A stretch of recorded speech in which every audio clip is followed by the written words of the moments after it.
Welcome back, everyone. Well, we have Irene Burgess joining us this morning. She's the executive director of the Maine Cheese Guild. Cheese, one of my favorite subjects. It's everybody's favorite subject, isn't it? Most people just love cheese. The reason you're here is you're here to talk about Open Creamery Day, which is coming up. People are familiar with Maine Maple Sunday, where you get to go to the different maple sugar houses and things like this. Similar, this is a chance to go out and see how some cheese is made. And it really is, it's big in Maine too, isn't it? It's absolutely right. Normally we have about 10 or 11 of the over 40 cheesemakers in the state who participate.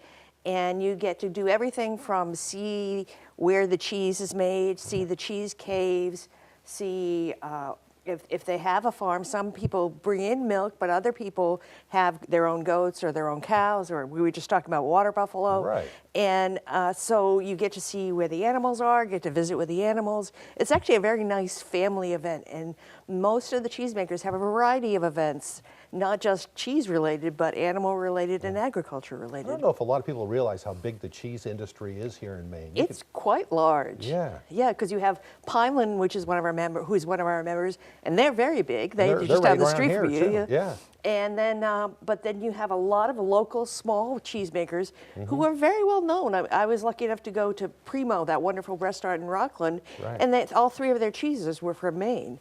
I mean, Maine has such a strong food and agriculture scene, and we make all these cheeses, which are just wonderful. And it's delicious too. This is a great chance to get out and see how it's all done. You were talking about the water buffalo too. Where is that one? That one sounds interesting. That one's in Appleton. Appleton. And okay. I went last year, and it was great. And they take you on rides out into the water buffalo pasture. Really? And you get a chance to touch a water buffalo.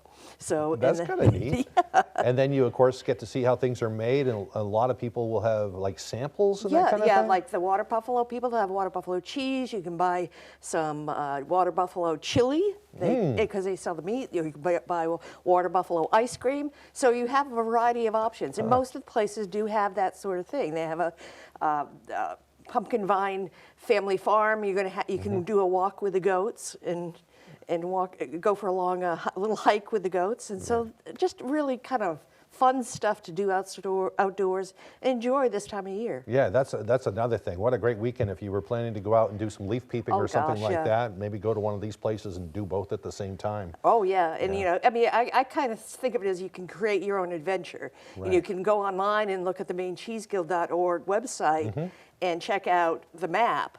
And then say, okay, I've always wondered about that area of Maine. I'll go visit those two places and then find a nice restaurant or something or apple orchard to stop in on. Yeah. And we touched on this a little bit before we came on. More and more people are trying to learn how to grow their own food and rely on themselves. They have more control over the quantity of their food, the quality of their food.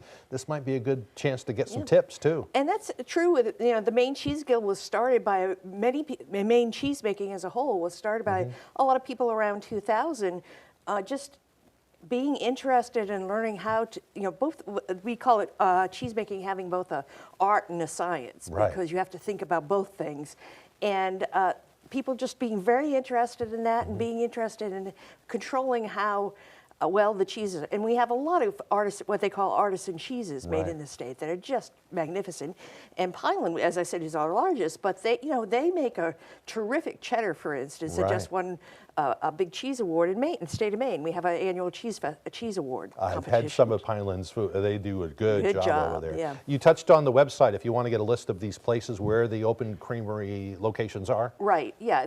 It's between 11 and 3 on Sunday, and the website is MaineCheeseGuild.org. And when you hit the front page, you'll say, go to the Maine Open Creamery Day. And it'll give you an idea of where they are and what you can expect there. Yeah. So, wow, what a great thing to do, too. Well, Irene, we appreciate you coming in this morning, and we wish you the best of luck with this. Okay, we'll have to have you back in next year, too. Oh, yeah, for the Cheese Festival, too. There you go. Anytime you want to come on, you're welcome. Okay. So, all right, we're going to send it back over to Devin now for a final look at that forecast.